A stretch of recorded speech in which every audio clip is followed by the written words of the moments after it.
স্ত্রীকে ফিরে পাওয়ার জন্য ধর্নায় বসল স্বামী। স্ত্রী সংসার করব না ভালো না বাসলে। উত্তর 24 পরগনা জেলার বসিরহাট মহকুমার হিঙ্গলগঞ্জ ব্লকের সাহেবখালী গ্রাম পঞ্চায়েতের 5 নম্বর রায়পাড়ার বাসিন্দা সিদ্ধার্থ মণ্ডল স্ত্রীকে পাওয়ার জন্য ধর্নায় বসলেন সাহেবখালী পুলিশ ক্যাম্পের সামনে। শ্বশুরবাড়িতে 20 তারিখে স্ত্রী যাওয়ার পরেই শ্বশুরবাড়ির লোকজন তাকে আটকে রেখেছে।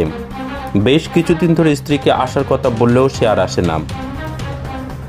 25/6/2025 আমি শ্বশুরবাড়ি গেলে শ্বশুরবাড়ির লোকজন মারধর করে বড় ভাইরা ভাই গৌতম মণ্ডল, চাড়ালখালী স্কুলের শিক্ষক ও বড়শালী মোনালিসা সিনহা, শ্বশুর গৌরাঙ্গ সিনহা সবাই মিলে আটকে রাখে আমার স্ত্রীকে। এই অভিযোগ করে তিনি বলেন, আমাদের রেজিস্ট্রি ম্যাজিস্ট্রেট সার্টিফিকেট রয়েছে, আমি আমার স্ত্রীর সঙ্গে সংসার করতে চাই, এমন কথাই বললেন তিনি। সিনহা মণ্ডল পিতা গৌরাঙ্গ সিনহা, ওর সাথে আমি সংসার করব বলে সাহেবখালী পুলিশ ক্যাম্পের সামনে আমি ধর্ণা দিয়েছি। কেন? আমি ওর সাথে সংসার করতে চাই। ওই জন্য। কি ঘটনা ঘটেছিল? আমি বাড়িতে ছিলাম না, আমার স্ত্রী 20 তারিখে শ্বশুর বাড়িতে যায়। আমি ওকে 25/6/2025 তারিখে ওকে আমার শ্বশুর বাড়িতে আনতে যাই। আমার স্ত্রী আমার সাথে আসতে চাইলে আমি ওকে রায়পাড়া মোড় পর্যন্ত শ্বশুর বাড়ির থেকে নিয়ে আসলে আমার শ্বশুরমশাই আমার গলায় গামছা দিয়ে বাড়ির ভেতরে রাস্তার থেকে গলায় গামছা দিয়ে টেনে নিয়ে বাড়ির ভেতরে নিয়ে মারধর করেছে। আমার শ্বশুরমশাই গৌরাঙ্গ সিনহা, পিতা মৃত অজিত সিনহা, শাশুড়ি সুচিত্রা সিনহা, আমার ভাইরা ভাই গৌতম মণ্ডল, চাড়ালখালী এফপি স্কুলের শিক্ষক, আর আমার বড়শালী মোনালিসা সিনহা। আপনার নাম? আমার নাম সিদ্ধার্থ মণ্ডল, পিতা রঞ্জিত মণ্ডল। কোথায় বাড়ি? 5 নম্বর সাহেবখালী রায়পাড়া। অন্যদিকে স্ত্রী মৈত্রী সিনহা মণ্ডল বললেন, আমার স্বামী আমাকে ভালোবাসে না, তাহলে কেন আমি তাকে ভালোবাসতে যাব?